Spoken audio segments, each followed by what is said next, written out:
Qual é o nosso papel aqui dentro? Nós, enquanto professores, enquanto pesquisadores, estão envolvidos, estão compromissados em criar novas relações sociais diferentes, né? Enquanto trabalhadores na produção da ciência, na formação de futuros trabalhadores.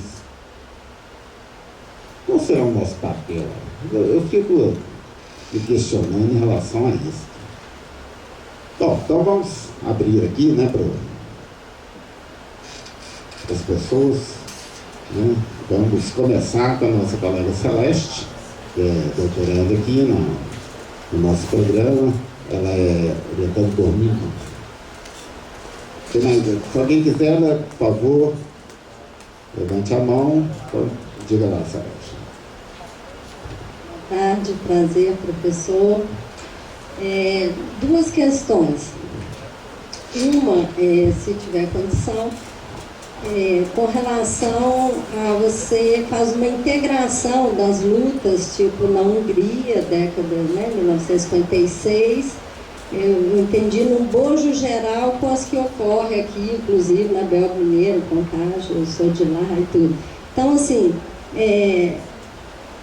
dúvida, porque eu nunca tinha olhado por esse prisma, assim, eu colocava, Hungria, Polônia naquele contexto, de luta ali, anti-stalinista e União Soviética, socialismo, países de socialismo no poder, e nós, essas outras lutas trabalhistas, num confronto mais direto com a questão do capitalismo. Então, eu queria um esclarecimento nesse sentido, que por um lado também acho interessante pensar mundialmente a exploração do trabalho, tudo aí. Essa é uma questão. Outra, que durante toda a exposição do senhor, e aí tem a ver com o teórico que eu estou estudando aqui no meu doutorado, não dá para deixar de comentar, né, Antônio Júlio? Do desenvolvimento tecnológico, o teórico é Estevan Mesaros, húngaro, eu estou me propondo a estudar. Então, assim, o que eu tenho visto que é forte na análise dele, e que eu senti que apareceu pouco na sua, o desenvolvimento aí da tecnologia na perspectiva militar. Assim, o senhor tocou em alguns, na farmacêutica, dá vários exemplos, no produtivo, mas ele fala desse viés que desenvolvimento tecnológico motivado pela indústria bélica. Inclusive várias tecnologias que foram desenvolvidas, inclusive nesse contexto da NASA, da guerra espacial aí, que só agora vai chegando para a gente para o uso civil, Tipo, você citou aí as patentes, muitas delas foram no contexto e na perspectiva, armamentista, nessa corrida bélica, e depois que são jogadas no mercado para uso civil. Então, eu queria que o senhor comentasse isso um pouco também. Zé.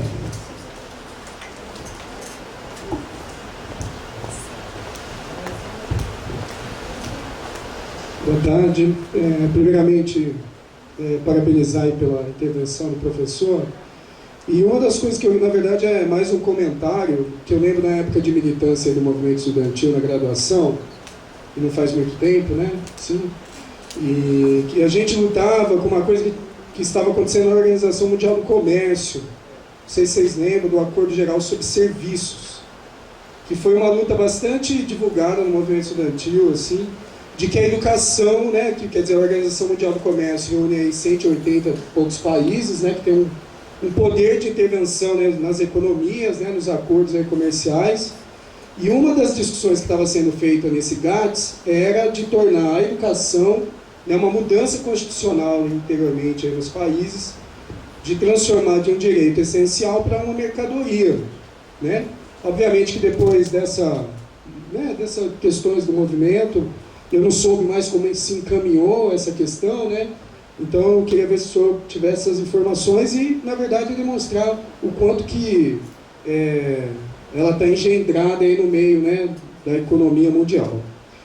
E um segundo elemento, um elemento mais teórico, me parece que pela intervenção, e aí é uma das coisas que eu também tenho interesse em estudar aí, e eu vi até, de certo modo, um problema de Modê, né, que é a relação entre a base determinando a superestrutura, obviamente dialeticamente, né, sem os reducionismos que todo mundo, né, tem muita gente que gosta de dizer, né?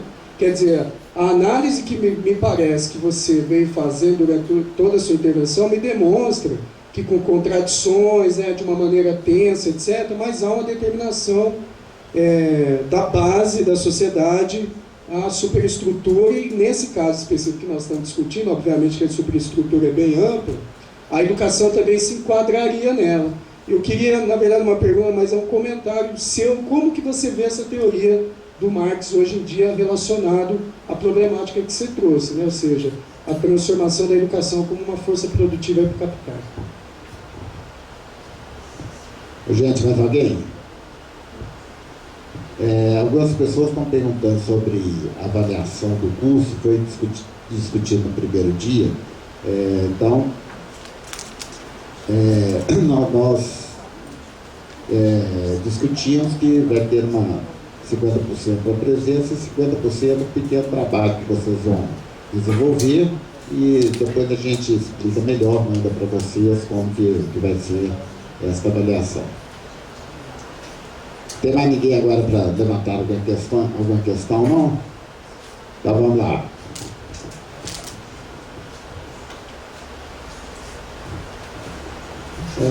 Boa tarde a todos e a todas.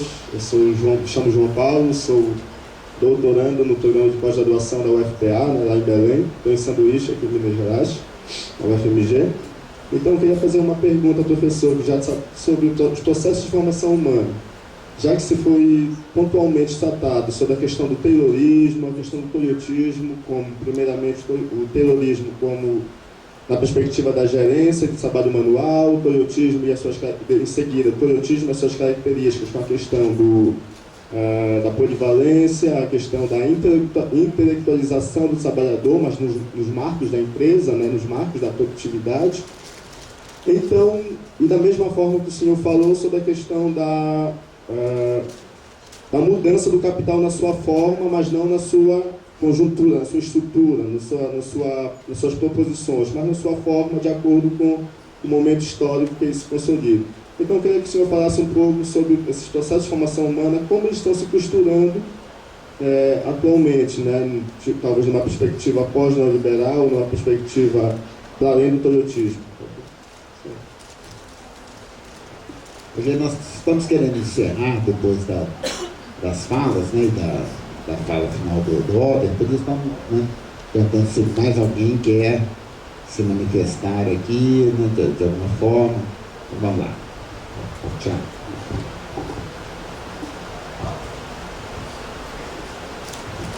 Meu nome é Thiago, eu sou aluno da graduação aqui na FAI. Eu sempre fico ouvindo assim, as palestras e tudo, e eu sempre vejo o nome ou do Marx ou dos marxistas aparecendo nas palestras e nos questionamentos e tudo. E é engraçado assim que o nome e os escritos dos anarquistas desapareceram da história da universidade, pelo menos no Brasil. Assim. Eu lembro de uma passagem que um filósofo russo, o Kropotkin, ele diz assim, né, que depois da grande revolução nos prometeram a igualdade, a liberdade e a fraternidade, e ela não veio. Então eles nos prometeram escolas, dizendo que o grande problema era a formação, e nos deram escolas. Hoje nós temos escolas para todos, mas ainda assim o médico, o grande escritor, o poeta continuam como as bestas de cargas do capitalismo. A besta a ser explorada melhora, mas a exploração permanece. Aí eu fico pensando assim, se a questão é uma superação do capitalismo, se ela está na escola, em que medida? O senhor falou que há de dispensar muito mais do que nos conteúdos, nos modos de ação, né? De sociabilidade. E aí, se há propostas, se o senhor vislumbra propostas assim, de como fazer. Mais alguém quer se manifestar, gente? Bom, então eu tenho uma manifestação aqui para a Teca, nossa professora, já que o Oder perguntou se ela já fez o teste das bonecas. Aí eu queria saber dela se ela já fez o teste das bonecas.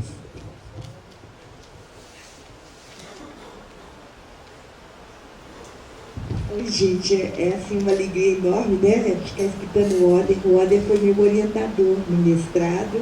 No doutorado ele não quis o título de orientador, mas ele que ajudou. Eu tive a sorte de ter uma orientadora muito aberta, a Dione Luquezzi, da Unicamp, e ela aceitou com o maior carinho o diálogo com o Oder. Então foi um processo muito legal. Há 20 anos, né, Oder, você me põe na linha. Eu sempre fui muito indisciplinada, né? Já assim, viu, Antônio Júlio, bem observando assim, as brincadeiras dos meninos, meu tanto de sobrinho, né? E eu queria até aproveitar também a sua fala de convidar para o nosso grupo. Olha lá, tem gente do grupo, a gente faz estudos de educação libertária.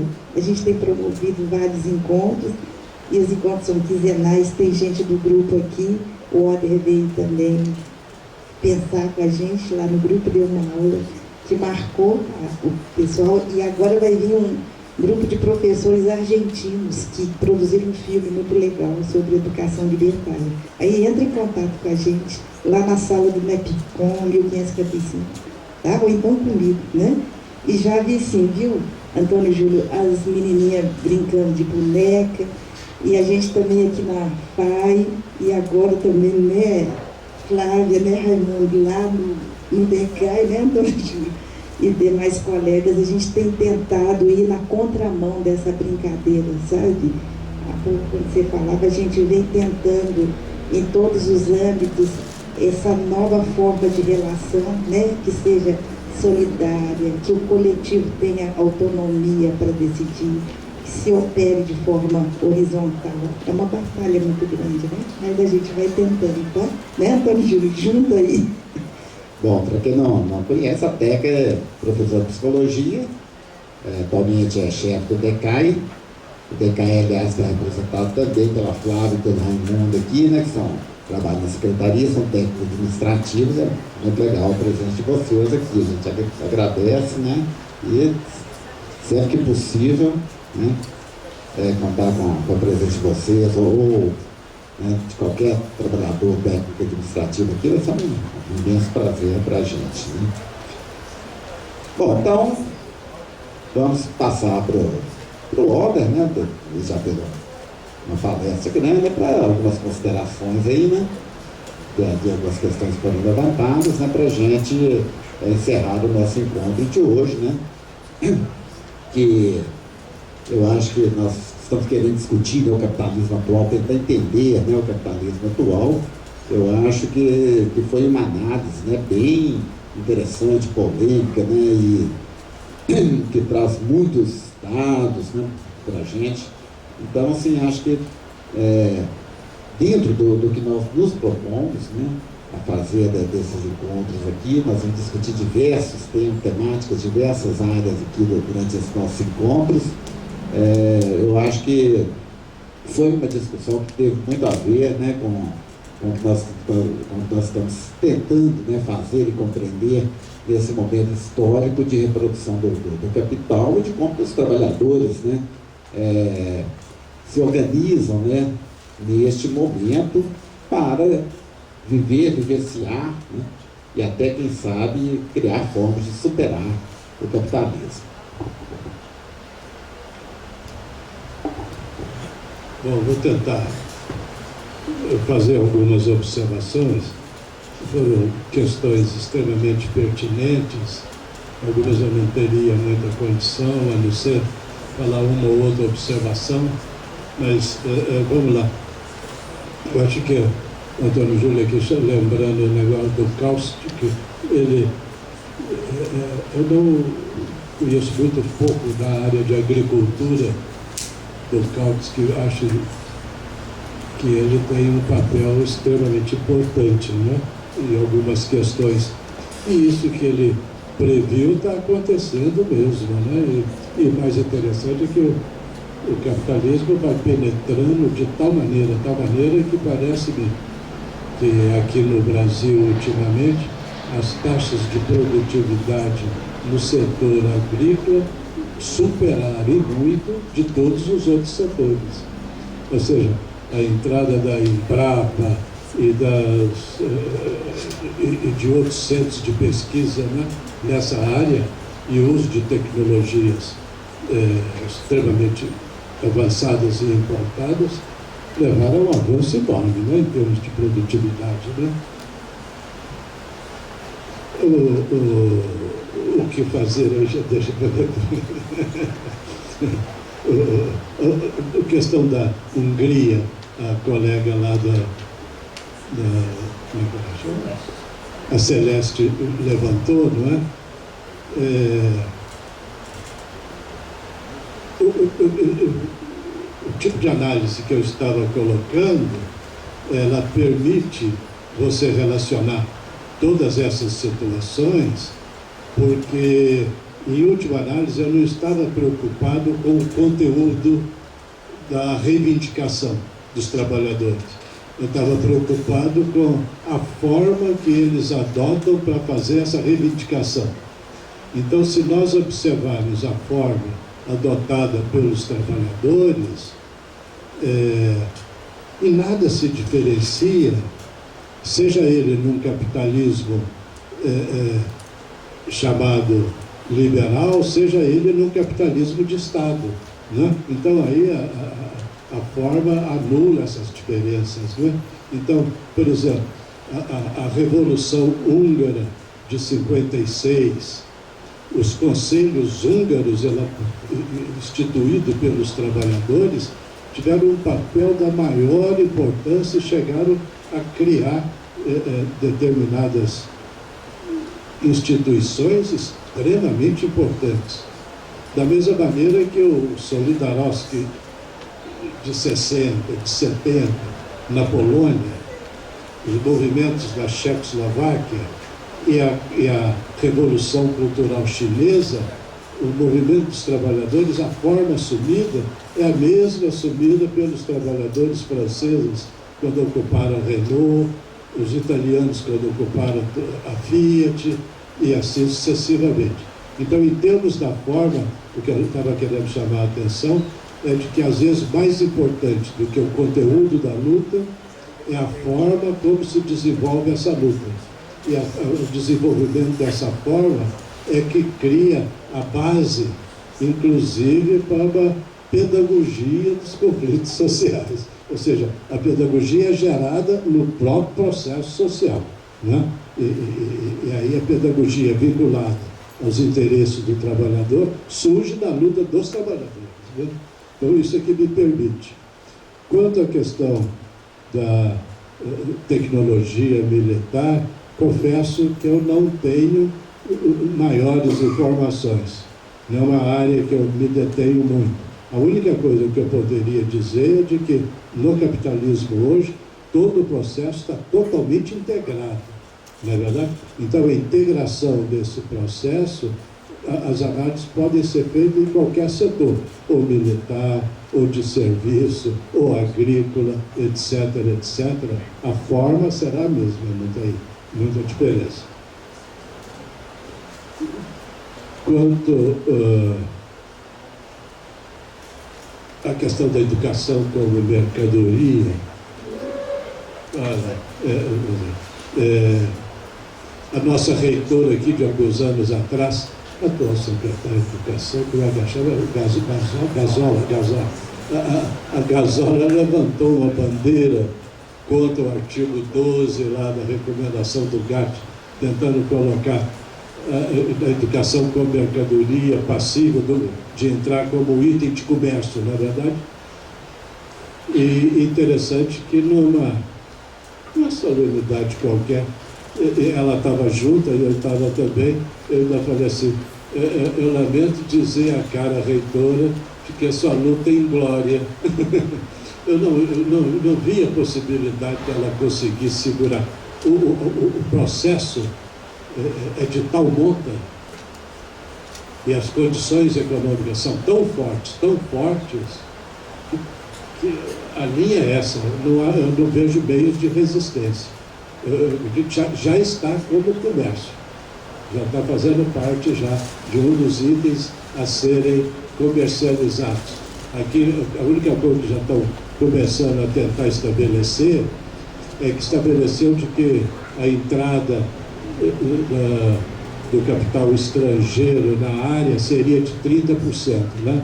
Mas como não foi regulamentado, tem várias que já tem 51, 52, e eu acho que nunca vai ser regulamentado. Eu sei, eu acho por aí. Quanto à análise em termos de infraestrutura, superestrutura, não sei quem mais fez. Foi você mesmo, né? Eu não gosto de usar, sabe?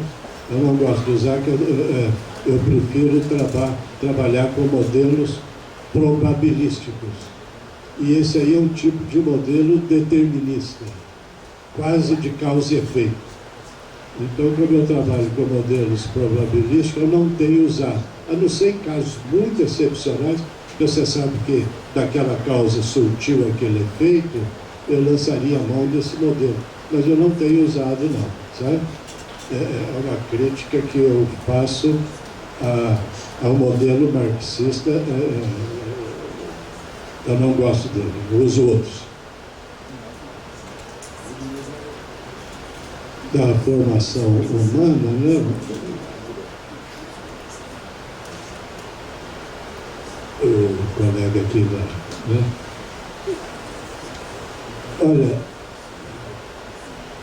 eu não saberia como avançar com você, trocar ideia a respeito dessa formação humana. Eu parto do princípio muito simples. O homem é tal como ele produz a sua própria vida. Sabe? E desse princípio aqui, eu não faço nenhuma ilação metafísica, nenhuma utopia.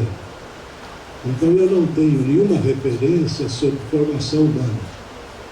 A minha o homem é tal como ele produz a própria vida.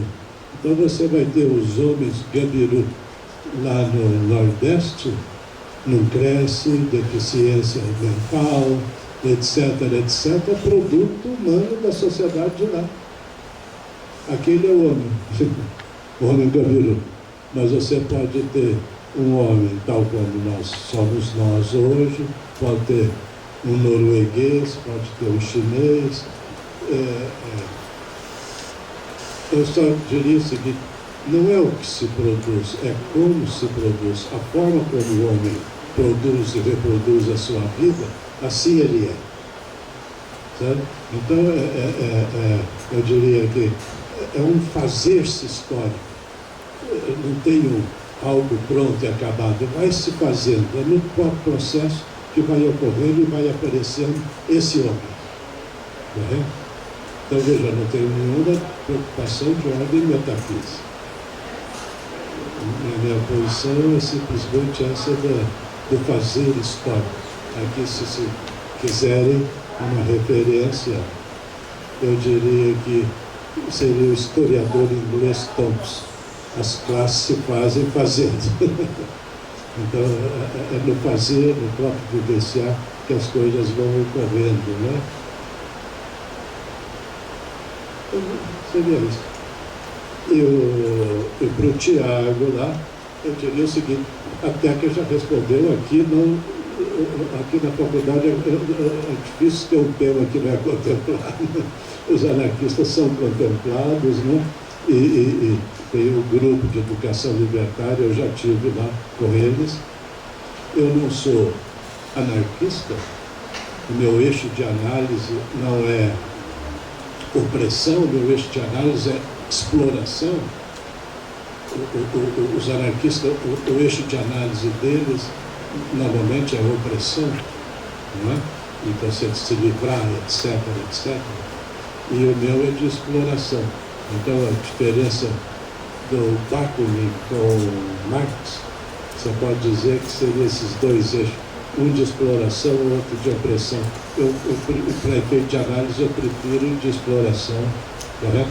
Agora, reconheço, cheguei a falar lá com o grupo da TECA, né, que não sou anarquista, mas sou no seguinte aspecto. O único grupo que propôs políticas educacionais concretas foram os anarquistas. Os comunistas não foram capazes de propor. E os anarquistas foram capazes de propor. Então, eles têm princípios educativos extremamente importantes, cujos princípios podem ser abordados, utilizados, refeitos, etc, etc. Então, eu gosto de algumas posições anarquistas. Aliás, quando eu dava aula, alguns me consideravam anarquista. Se bem que eu já fui várias coisas. Uma vez eu fiz achei ótimo, foi o Congresso Brasileiro de Educação em Goiás. E nós fomos participar do simpósio. Os simpósios eram 3, eu e mais 2. E nós tínhamos que falar 40 minutos para o público, e depois cada um de nós falava, depois abria a discussão e nós ficamos discutindo até 6, 7 horas. Na hora que eu saí, veio uma freira e falou assim: professor, gostei de ver Teologia da Libertação. Eu falei: opa, Teologia da Libertação. Ela achou que era da Teologia da Libertação, né? Mas isso não é mentira, é verdade. Passou o rapaz, aqueles, como é que chama? O cabelo de cavalo, né? Amarrado assim, uma mochila. Opa, descendo o meu, eu falei: descendo o meu. Veja só. E depois uma senhora, que eu me lembro da feição dela até hoje, diretora de uma escola lá em Ribeirão Preto, ela falou assim: professor, não aproveitei nada do que o senhor falou. Eu falei: que ótimo, o que eu vou fazer? Lamento muito, né? Cada um vê da maneira que quiser, né? Então, essas coisas são interessantes. Bom, gente, muito obrigado. Para mim foi uma satisfação extremamente grande. E estamos aí, e parabéns por vocês por essa iniciativa. Até uma próxima. Né?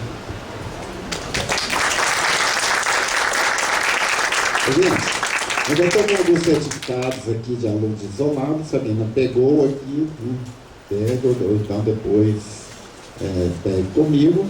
E eu acho que foram muitos dados interessantes, inclusive o papel do capitalismo brasileiro, né, não do capitalismo brasileiro, mas como o capitalismo está se dando, né, essa nova configuração, né, na América, no Brasil, ou onde for, né, são dados muito interessantes para mim, pelo menos foram muito interessantes. Né. Para mim foi um impacto. Então, até o próximo encontro lá, e eu com o Marcos Dantas, lá na Ciência da Informação, hein, gente? Na próxima terça-feira. Tchau. Entre essa ficha e a minha. Eu não me uso, ela é mais voltada para o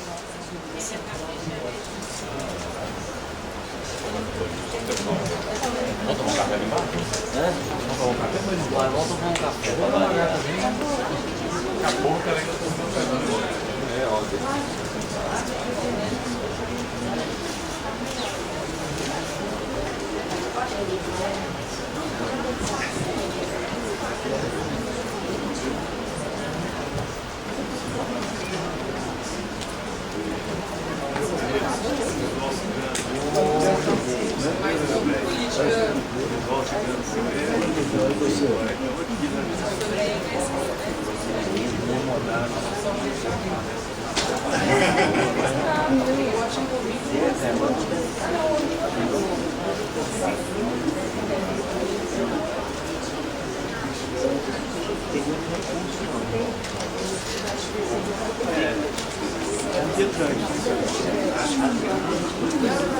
Não, esse aqui é um dia no céu.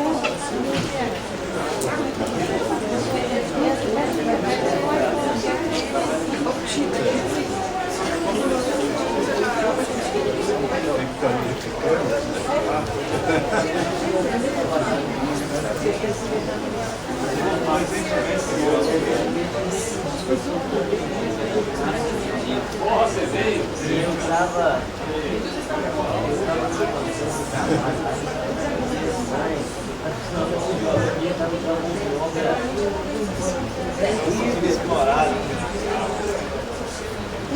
Sentiu o peso da mão. O cara propôs uma coisa que fazer, ele encerrou. Vou dar um café lá? Vou cumprimentar a Ana Juliana. Não tem não, foi bom.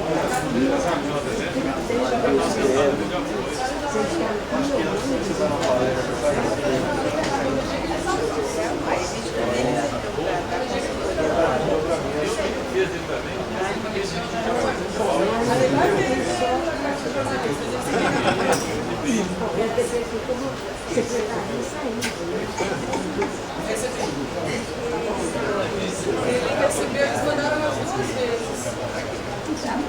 Porque mas teve gente que recebeu assim, a Amanda mandou o e-mail, eu acho que faz sentido. A Luciana foi embora, mas ela foi feliz. Mas vocês não verdade.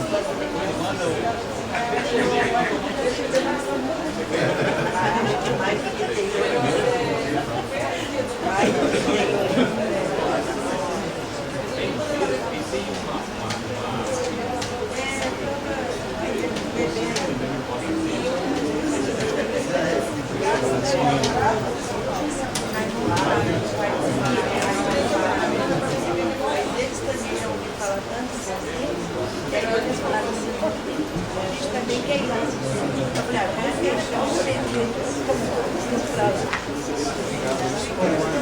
Obrigada.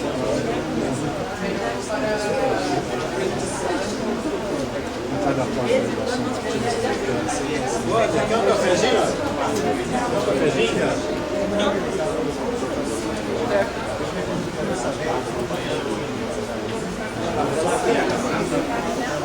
Obrigada.